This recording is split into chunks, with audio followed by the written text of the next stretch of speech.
Everyone, good evening. Thank you for joining us this evening on this, what amazingly is our 8th community roundtable. We've had 9 total meetings. Remember, we had a visioning session with our professional team uh, last year. And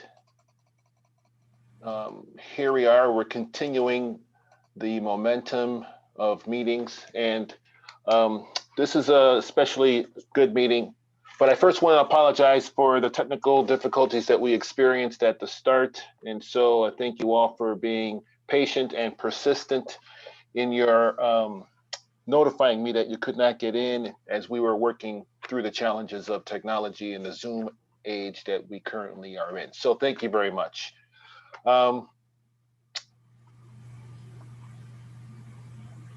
Okay, so want to just kind of quickly recap. This is the agenda for this evening. We'll welcome everyone in as we are doing now. We'll quickly recap where we have been, how we started, and where we are today.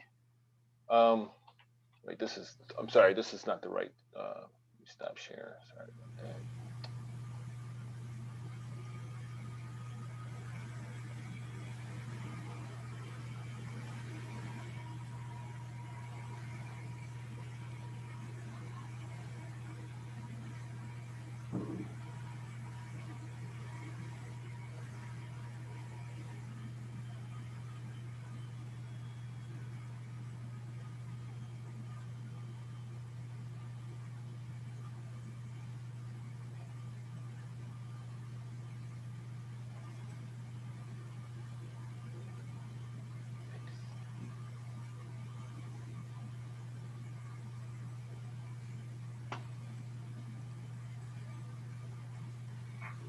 All right, sorry about that.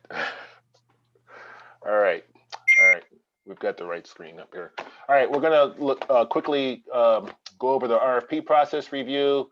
We'll review the RFP submission summary. So as you remember, in our last roundtable, we allowed everyone an opportunity to complete a survey. So we're gonna go over the evaluation feedback and survey, and then we'll look at next steps. And then this will be a quick meeting, about an hour. And there will be no other agenda items. I do want to welcome our colleagues here from the LISC team, as well as the National Main Street team. And I'm happy to also see our artist in resident person, Dorian Sylvan, who's here as well. So a lot of partners here today. Greater Auburn Gresham Development Corp, obviously Carlos and Norma are here, as well as the aldermen's offices and their representatives. And so as you guys remember, we are looking for transformation and a new vision for 79th Street. We are extremely excited about this potential to really revitalize our corridor. As you may remember, we're looking for a holistic approach where we can establish a comprehensive vision for development, not only at the target site at 838 West 79th Street, but throughout the corridor, encompassing basically from Ashland on the west all the way through to the viaduct at Low, also at our key nodes at Racine and Halsted. And so the entire corridor is, something that we're planning for, and we're looking for a holistic approach to transformation. On 79th Street, though, which is our focus area, we are looking for new housing and commercial development that will increase density, take advantage of some of the resources that are already there and some of the planned investments that are coming soon. And we really are looking to jumpstart development in conjunction with the Healthy Lifestyle Hub across the street at 839 West 79th Street. And these catalytic projects are designed, to work together. But obviously, in increasing density, that also means increasing opportunities for employment. So jobs, jobs, jobs.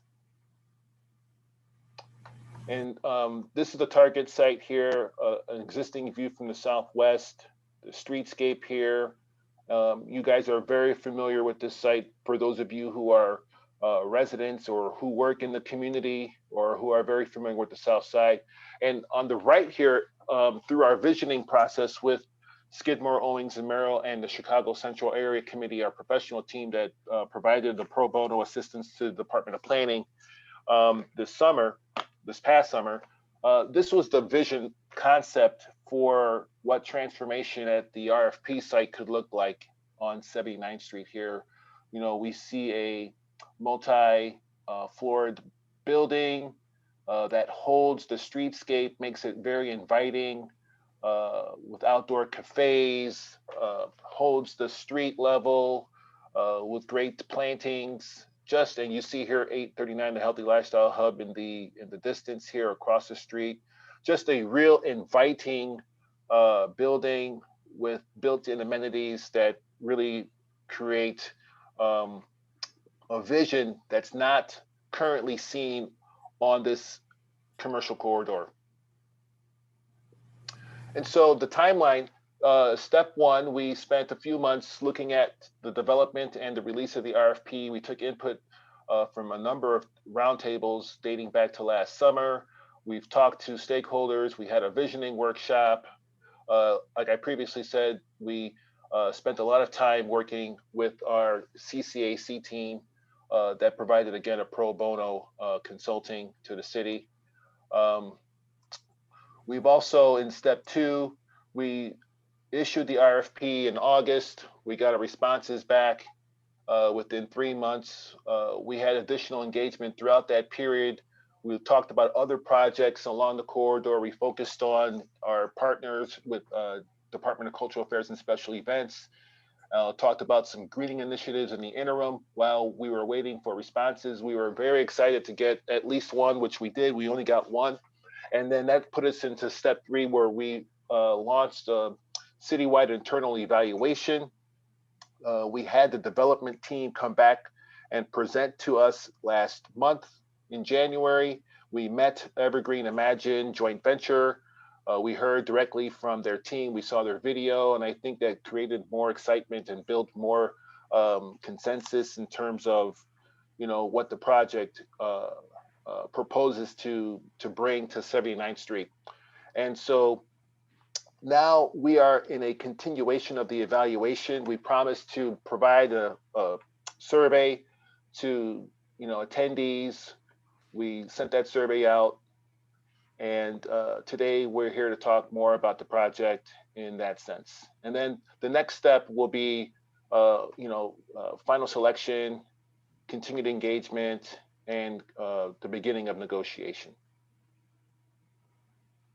So let's just recap what the evaluation criteria was comprised of in 3 sections: 30%, 40%, 30%. So does the proposal build community wealth? These are some of the things that we wanted you all to think about when you took the survey and thought about the project as we were hearing and seeing it last month. Or does this project develop community partnerships? Does it have a commitment to equity? Does it promote local hiring and small business opportunities within the project? Also, is this proposal a great example of professional competence? Does this development team have professional experience that rises to the level? Did they produce design excellence in their concept for this site? Did they respond to all the things that we put into the RFP that came directly from a combination of planning as well as community input for responding to the community priorities that we laid out in the RFP? And did they demonstrate any extra additional innovation and or creativity in their site plan and concept for the site? And lastly, we want you guys to think about, is the proposal that we saw economically feasible? What are the total project costs, the public assistance requested from the project team to the city, and what are some of the financial qualifications that this team brought to the table? And then also, again, I want to reiterate the community presentation, feedback, and the online survey results. So let's take a look at recap of the RFP. All right, so as you all know and hopefully remember, the development team, Evergreen Real Estate Group and Imagine Group, two principal-led teams, formed a joint venture. Um, they brought on a mixture of design team folks who are, as you can see, Ross Barney, Nia Architects, and Colonel Connie Bear. Um, construction team is GMA Construction Group, and the strength here is that this development team has obviously a commitment to minority participation, which creates wealth building opportunities for local folks. And this is the concept that we saw in their proposal. The project, as you know, is a mixed use redevelopment of the entire RFP site. It includes 56 units of affordable family housing in 1, 2, and 3 unit mixed compositions. They have a commitment of space to provide retail commercial, which is just nearly 3,000 square feet on the ground floor. There's 35 parking spaces, and their commitment to sustainability will be achieved through not only commitment to completing our 100-point matrix, but also attaining LEED Silver or better. And as you see here, they also looked at, can you also see my pointer? They looked at the overall vision of the Invest Southwest corridor, looking at additional sites for development, and looking at this not only as a solo site project, but what it could do to jumpstart development along the commercial corridor, giving us a vision of bringing back Auburn Gresham, in a tremendous fashion. As you all may remember, again, they looked at 3 concepts internally. They visioned and produced massings for 3 different concepts for the site, and the proposal that was submitted was option 1 over here, which is a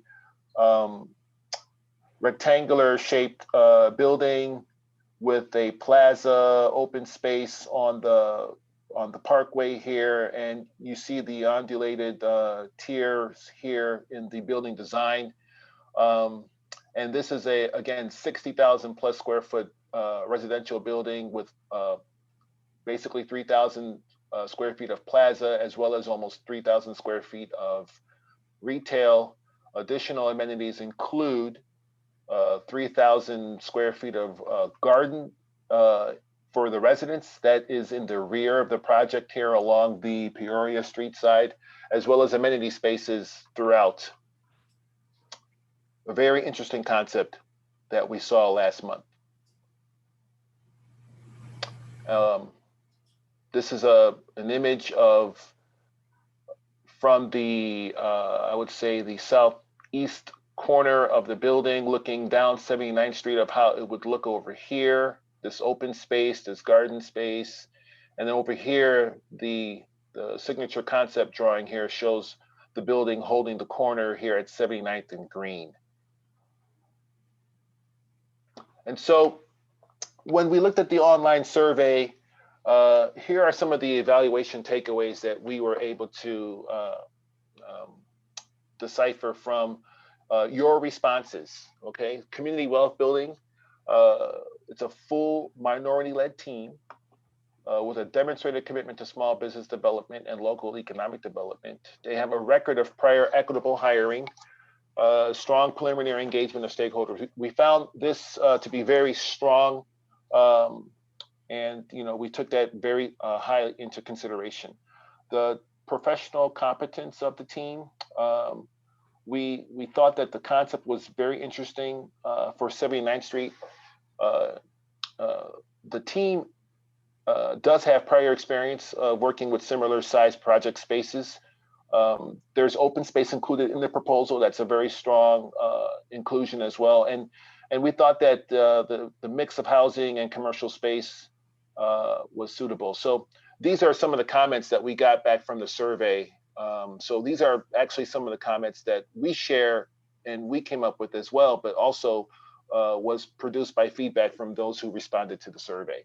The financial feasibility, the total project costs and city support roughly in line with our expectations.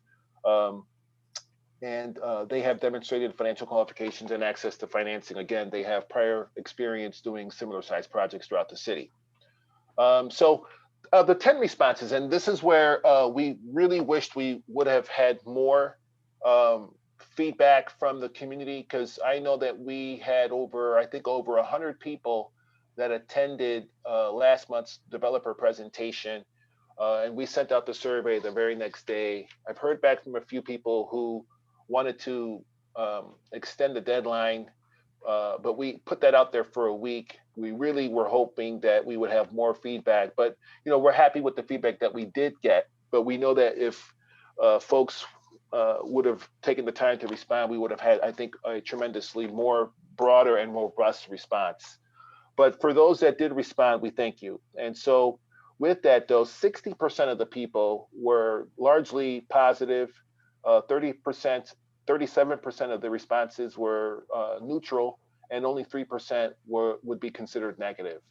And so here is some of the feedback from the two main questions that were generated from the feedback from the survey.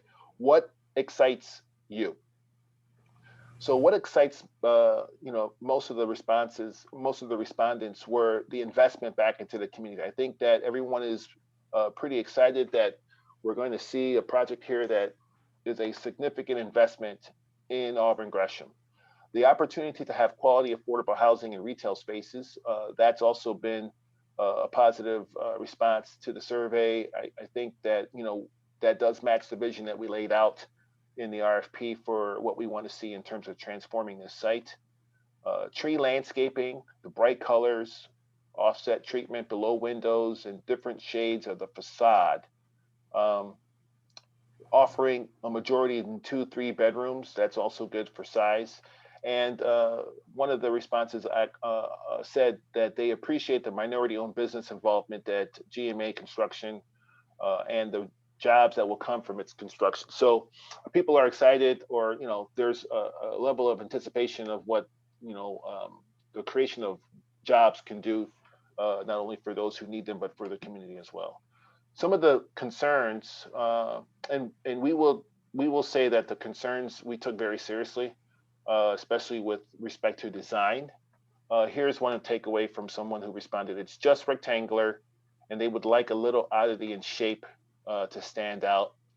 I would like to see more retail space and further development along the intersection of 79th and Halsted. And lastly, the design should reflect the surrounding buildings.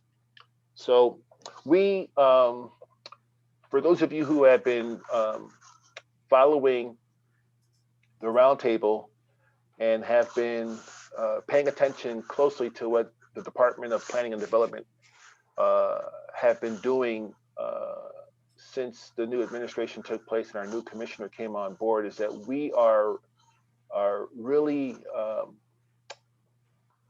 high on design excellence. And so we take the feedback on the site plan very seriously, and we are trying to be constructive in appealing to the development team to redress the issue of design and come back with something stronger. Now, they're here today. We're not going to put them on the spot, but we would like to see something that reflects what the community came back with when you first saw the design back in December. And then you heard from the team in January. And again, the comments from the survey also reflect that. And so we have went back to the development team through our commissioner and through a couple of correspondence communications that the design needs to be a little bit better. The alderman also, I don't know if he's on the call, but he also expressed his concern with a desire to see a better building that reflects more closely to the vision that was really worked on with a lot of feedback and input from the community and our design team back in the summer when we put the concept of what we want to see out here on this site into our RFP after a number of hours of working with you all. And I know that our lead agency in the corridor as well have expressed their concern on the design as well. And so, that feedback was important. It was actually, aligned with the department's reflections on the design of the product. And so we thank you for really getting in tune with where the department is with demanding the highest quality that we can get from people who are trying to develop in the city of Chicago. And so we're really happy that we actually are on the same page with that. And so I don't know if there are any comments or so. I mean, we could spend a few moments here talking together about some of your feedback, because I know that there were not, as many responses as we would have liked to have seen. And so I will open the floor for 10 minutes or so that if people want to share some feedback that they weren't able to do on the survey, then we could entertain some of your comments and have a discussion about the project. Hey Patrick, this is Luke. There's a question in the chat from Carlos to just go over the affordability levels in the proposal. Yeah, sure. And I will allow Dave Block, if he's here, if you want to, Dave, if you're willing to really kind of do a medium dive on the affordability and kind of recap what you presented at the last meeting to kind of answer that question in regards to what affordability looks like here at 79th Street, that would be great. Sure. Thanks, Patrick, and thanks for your question, Carlos. So what we have designed, I'm David Block, by the way. I'm Principal and Director of Development at Evergreen Real Estate. And I see our partner, Tori Barrett and Fred Spencer are also here. So we're excited about this project. We're delighted to be continuing to talk to you about this. The affordability for the project was designed at the 60% area median level, which means that for a single person, you need to be making a little bit, just under $38,000 approximately. For example, a mom and 2 kids, it's just under $49,000 annually. And what that translates into in terms of rents, and we need to validate this by actually looking more deeply in the neighborhood at what market rents are in the neighborhood. At a basic affordability level, that's $940 net after utility allowance for a 1-bedroom, $1,090 for a 2-bedroom, and $1,358 for a 3-bedroom. If we need to go deeper with an affordability level, then that's something that we are certainly willing to discuss, but at least that was what was in our proposal. I also want to just quickly address the comments that came out of the survey, and Patrick mentioned them, and we've had a couple of conversations with Alderman Moore as well. We want to make sure that everybody understands that for us, the proposal that we submitted is a starting point. It's the beginning of a conversation in the community. It's not the be all and end all. Both Carol Ross Barney and Nia Architects are really well known around Chicago for their care and sensitivity in working with the community to develop designs that people are embracing, that people are enthusiastic about. And so if we are selected for this process, that's our very first starting point, is we need to have a direct dialogue between our design team and you as the community to make sure that we're going in a direction that everybody supports. So I just want to make sure everybody's clear on that. Yeah, hello, this is Mr. Holmes from Leo Catholic High School. And I'm really not talking on the design, because that's kind of all I hear about the design. If that's what we're addressing right now, then I'll kind of hold my comments. But my biggest concern with this project overall is the where are the people going to go? Where are the kids that may live in this building? And clearly it's low income. I mean, it's going to be a low income building. When it's all said and done, if we build housing on 79th Street, for the most part, it's going to be low and moderate income housing. My question is, where are these kids going to go? There's no parks around, very little parking. You're creating something that we actually, well, anyway, our concern at Leo High School is the impact that it'll have on our school, our students that come to Leo High School, students up and down the street with nothing to do, people up and down the street with nowhere to go, especially in the summertime. Now, that's a concern, and I don't see this project addressing that. We talked about future development. I've been in long conversations with the owners of the CVS building, and it's not CVS, the people that own the property. And they're not budging. They're going to hold on to that property until they can see some real change going on, so they can profit from that. Because we were looking really to invest in that on that corner, but right now the owners and the amount of money they're asking for is just totally unrealistic for the market that's on 79th Street. So what I see us ending up with for a long period of time is a new building with low and moderate income families, with students and people with nowhere to go and nothing to do. And that's to me, and what I've seen in the past, and I've been on 79th Street since I was in 7th grade. And I'm 7th grade since I was 13 years old, and I'm 63 right now. We made great strides to eliminate a lot of housing, which was the core of the problem, low and moderate income housing that was on that 79th Street. We actually was able to get rid of that because that was the crux of the problem. The people in those houses, renting those units, had nowhere to go and nothing to do. And it became a breeding ground for gang activity, dope dealing, and 79th Street, again, we knew it as Death Valley because of the activity that was on the street, because the young people had nothing to do. So that's our biggest concern. And it's going to affect Leo High School. It's going to impact the new development with Great Auburn Gresham Center. And again, the project itself, great. It looks lovely. The impact, job potential early in the development. But I'm. Yeah, hello? Did he get cut off? No, I think he went on mute accidentally. Yeah, okay, yeah. Mr. Holmes, you just went on mute. Are you going to wrap up your comment? We could address that. I'm through.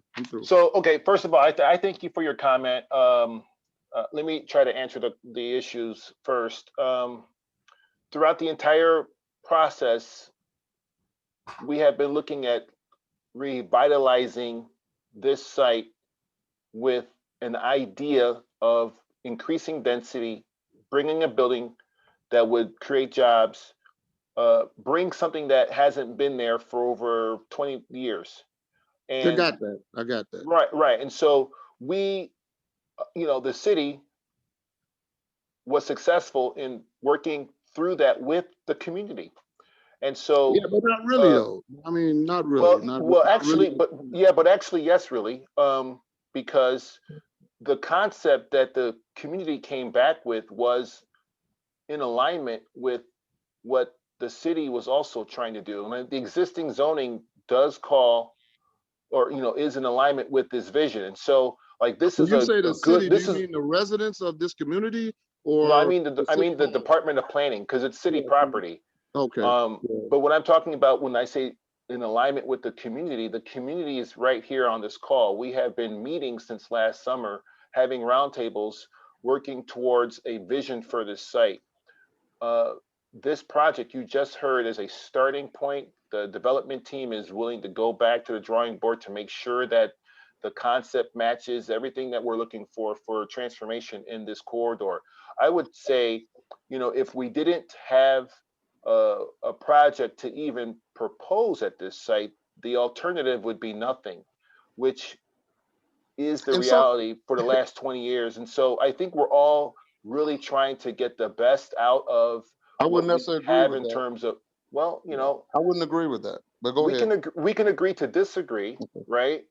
And you know, we hope that the project that you're working on for Leo High School can address some of the things that this project doesn't address. And so we look forward to getting a holistic approach within, you know, Auburn Gresham that meets all the, you know, one project is not going to solve all the issues, right? But if we work together with a combination of projects, different developers, different schemes, different ideas for how to make this community what we all want it to become, then I think then we're probably going to be better served by working together. So if the Healthy Lifestyle Hub doesn't address it, or this development doesn't address it, then, you know, St. Leo can address it, or the next developer can address it somewhere else. Like, but if we all work together, I think we can, you know, deliver to Auburn Gresham what Auburn Gresham deserves. So, yeah. And again, I don't mean to belabor the point. I'm just our concern, and not my concern. Our concern is that we're going to create a problem. What appears to be a great project could end up being a problem that we had resolved already, and that's young people hanging out on 79th Street with nothing to do. Yeah. So you're creating it. Right now, we've eliminated that problem. We don't have that problem anymore. And I just don't want this project where it's located right now. And I'm again addressing where it's located right now, that we bring that volume of people, because you're talking density of property, building, structure, but you have to keep in mind the people, the volume of people that you're bringing in one particular facility or one particular area on 79th Street. And a volatile corner at that. I'm not even gonna get into that, but so let's keep that in mind as well. Figures and numbers and how much revenue it's gonna generate and temporary jobs and all of that is great. Well, I mean, that's what the sixth district is for. We have a police station right around the corner, so you know. Oh man, Patrick, may I add? That's Yeah, not, go ahead. Sure, go ahead, Tori. This is Alderman Moore. That's definitely 6th district is not the necessary answer to that, and I forgive whoever said that. That was not me. the My right apologies. Okay, that wasn't my the right apologies. response. But here it is, and this has been brought to my attention. And so let me give you an example. The similar things were said about 43rd Street when they did that development on 43rd and Cottage, because that's some similar affordable units there. So similar things were said there about some of the residents over there when they put the new Walmart and that affordable developments over there. And what's happening is that, and I agree with you, Holmes, as well as when Principal Ross talked to me about it. And what we're looking at is one, the changing dynamics of the community. And when we say affordable, somebody making $49,000 a year is different from someone that's just not working at all.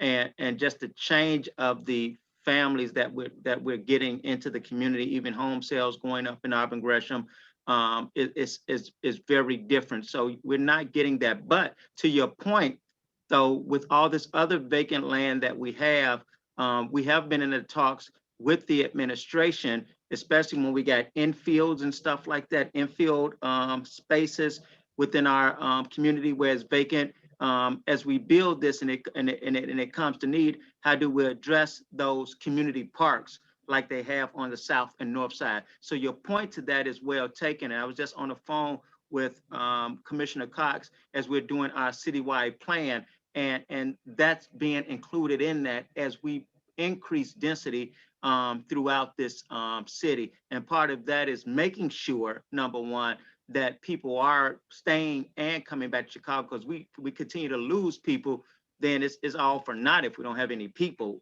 here in Chicago. And so that's part of the mayor's initiative. But my commitment as alderman to make sure that those things that you're saying that you think will happen will not happen, but at the same time, helping whatever we need to really cover not only Leo, but even push some of those kids hopefully who will be attending Leo. And as you grow, because I think you are almost at a waiting list, that we have to, help that expansion as well. And so I know we're going to be okay in this manner as well. And if I could, Alton, thank you. And thank you, Mr. Holmes, for raising that issue. I'm Tori Barrett, one of the principals of the management group. It's a serious issue. It definitely is. And it's one that, we think through in all our development efforts across the city. One of the things once, awarded this project is we have to do a community assessment. We have to know what organizations already exist that are handling some of those issues for the youth. And then what's not there, working with this team that's on the call, come up with some recommendations. One of the most recent projects that we did is in the Washington Park community on 55th and in Garfield. We had a similar issue where, youth who came to the residence didn't have places to go after school. And so we partnered with some of the local community centers over there. And we have a series of programs that we run for the youth. One of the most impactful is the summer jobs program. During that high crime time, we're employing 300 to 400 young people right there in that community and putting them to work with partnerships of other businesses throughout the city so that they gain that work experience.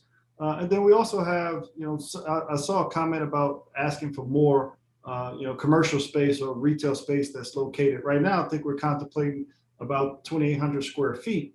We've also talked to a restaurant owner and private event space owner that has made a commitment, if the community sees fit, to bring that establishment to this particular community. And what it does for us is, one, it creates job creation. So some of these young people that's walking the streets, we can train them and put them to work inside the new retail space. But the second thing that it does is it provides a venue, a safe place where they can come and be a part of whatever program and initiatives that take place. So Mr. Holmes, I hear you loud and clear. And I think that, working through you, the rest of the group, and the Alderman's office and the police district as well, I think we can solve that issue that you think the issue that you're saying has already been solved. I think we can avoid recreating that issue.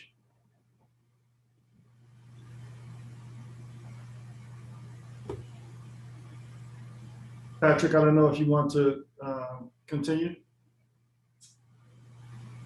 Oh, I was on mute. Sorry, I was thanking you and the Alderman for your collective response and offering the floor to anyone else. Any other I see some comments in the chat, so let's read some of those while maybe folks are thinking about addressing. I see Norma has asked, we are looking to bring young families. Okay, so residents and stakeholders were looking to raise the bar, and we did not hear that residents wanted a low-income housing. We are looking to bring in young families, recent college grads, young and middle-aged workers. Okay, we've kind of talked about that. Let me move on to Donnie Brown's question. Who is projected to be the property manager, and can there be a limit to a number of Section 8 units to ensure that we reach those desired residents? Traditionally, managers had to do what is necessary to maintain occupancy. So, Patrick, I'll try to field that. So, thanks, Dave. Evergreen Real Estate, based in Chicago, we manage about 10,000 units here in Chicago and around the country. So, in our proposal for this site, we very deliberately did not put Section 8 or CHA, that these programs go by some different names. Project-based vouchers, PBV, or project-based rental assistance, PBRA. We didn't include them in our proposal. And so in some ways, this is what we refer to strictly as workforce housing. It's a unfortunate acronym for the National Tax Credit Program that helps finance these programs. It's called the Low Income Housing Tax Credit. But if taking the numbers that I shared earlier, if you're a family of 3 at $49,000, that is a living wage. And we are anticipating that the families living in this building will be working. They'll be working hopefully at living wage jobs. if there is a desire through the community process to bring a greater level of affordability, we can talk to the community about doing that. But what that's going to do is kind of a double-edged sword. So it will be people who are making less money. And the good thing is, in the middle of COVID, we've all seen that rental assistance from the Chicago Housing Authority or somewhere else has been kind of a lifeline and an insurance policy. So when people lose their jobs, having that rental assistance there means they're not at risk of eviction, which in a straight workforce housing project, you don't have that protection. On the other hand, it means that you may have people in there who don't have much income. And so that's part of the community conversation that we need to have. Thank you. I see some more questions in the chat that are being responded to. Thank you. Mr. Barrett. Question about a working wage for a family of three. The limit, the maximum for 3 people living in one of these units is $49,000. Okay. Are there any more comments or questions or concerns?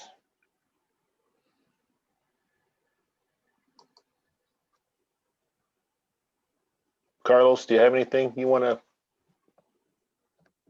Hey, Patrick, this is Norma. Hey, Norma. So it's going to be 56 units, 56 units. So would having less units and possibly more businesses, are there units on the first floor? Or no? Would having less units make a difference?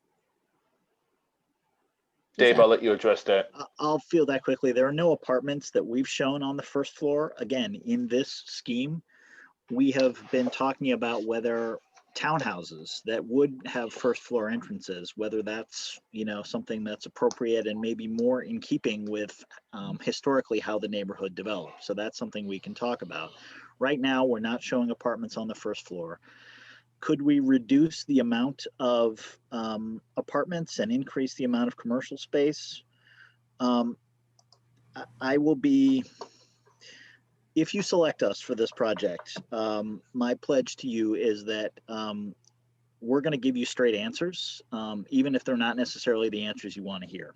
And so this may not be the answer you want to hear, but my view is that we really can't do that, because if the project size gets much smaller, the project is at risk of being less financially feasible. And honestly, there is a real lack of retail strength along this corridor, and so the retail space really doesn't pay for itself. And that's one of the challenges facing the project. And so the project that Alderman Moore was mentioning at 47th and Cottage Grove, that was a project that I developed about 8 years ago in my previous job. And it's the Walmart neighborhood market, and it's a number of both local and chain businesses there. And it required a lot of subsidy to make it work economically. And the only reason it worked is because you had Walmart, a Fortune 500 company, in fact, like a Fortune 1 company, was the neighborhood anchor. And without that, it's really hard to make the numbers work. Yeah, and let me also just add that, we've been in conversation with the Alderman for a larger development strategy as well. When we come into a community to develop, we don't want to just do one project and leave. We actually want to spend some time investing in the community. So all of these things that make sense and that may not be able to be a part of this particular project, I think there will definitely, based on the feedback that I've been hearing, be a phase 2 and maybe a phase 3 of this entire development process. Okay. Yes. Hello, this is Mr. Holmes again. Someone mentioned on the chat about opening up the comment survey, or providing the more of the residents with the opportunity to voice in.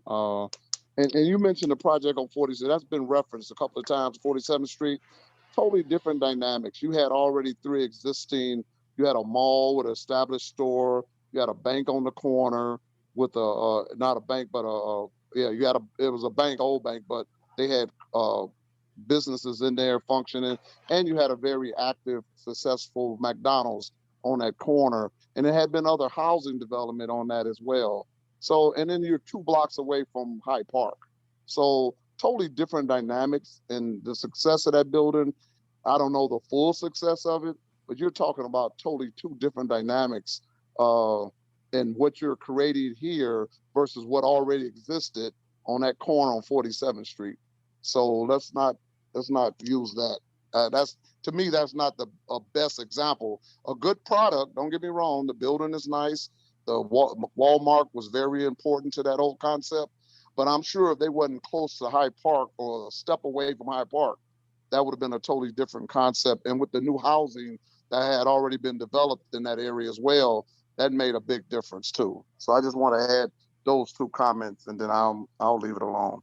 Respectfully, Holmes, I brought that up, and the reason why is because I was pretty much involved in that when I was at the Chicago Housing Authority over in that area. And with some of the things that we attract, like you see how those guys hang out on Halsted, that I'm still working with 6 districts to deal with, they had those same type of guys hanging out between King Drive and Cottage Grove. And so that issue definitely came up. It wasn't that the businesses was going to keep people from hanging out. It's the management and who runs it, and all of and the right people that you get in there. So that's one of the best examples, and it's not that close to Hyde Park. We're talking about 47th and Cottage. Hyde Park's dynamics did not affect that at all, and so that's very clear in terms of what we have here. And when you got the right type of management, you got the right type of team that's working around here, as we're doing what we're doing with on 79th Street as a whole. You got the 839 building, you got the Metro coming. So you got all this development that's coming along the 79th Street corridor that's going to help enhance that as well. So a lot of those things that you said were there are gone now. Even some of those things are gone. And but yet you still don't have all of the craziness that some of the people thought they were going to get. So respectfully, it is a very close comparison.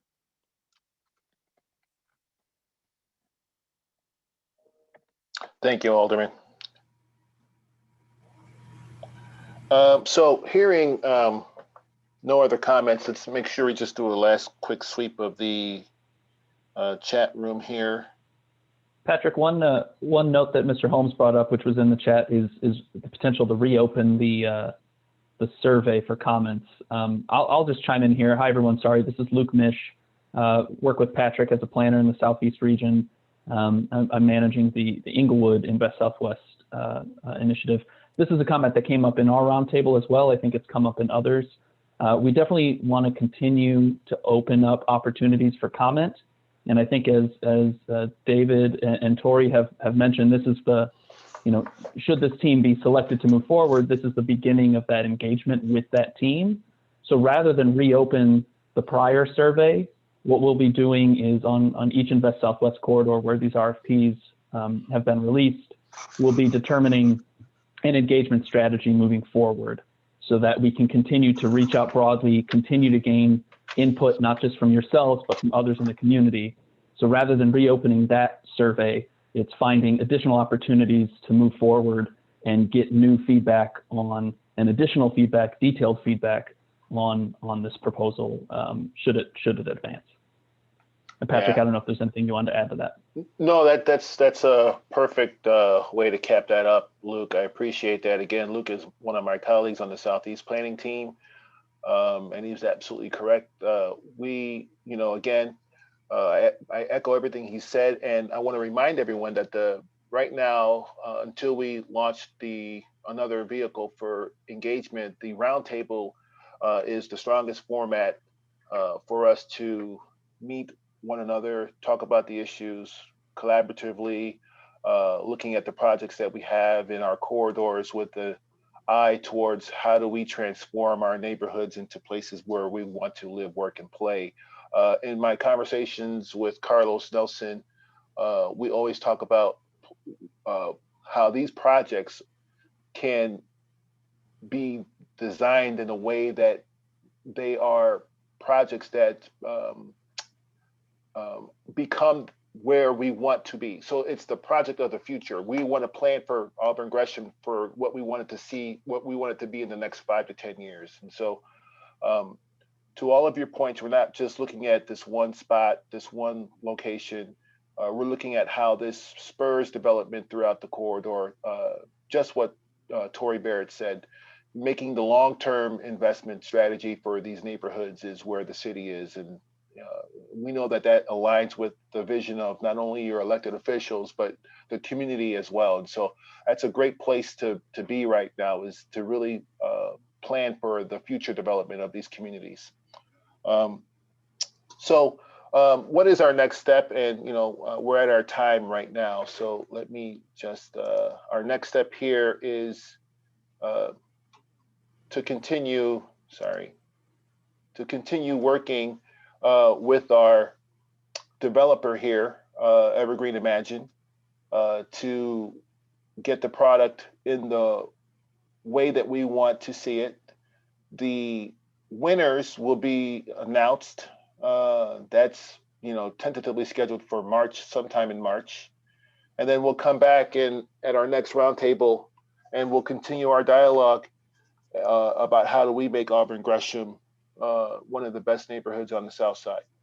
And so I want to thank you all for joining us this evening.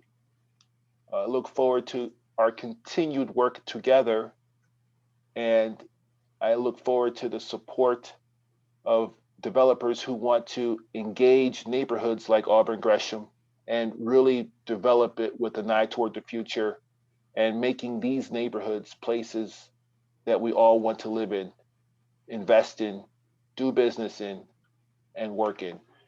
Again, thank you very much, and we'll see you at March meeting. Thank you, Patrick.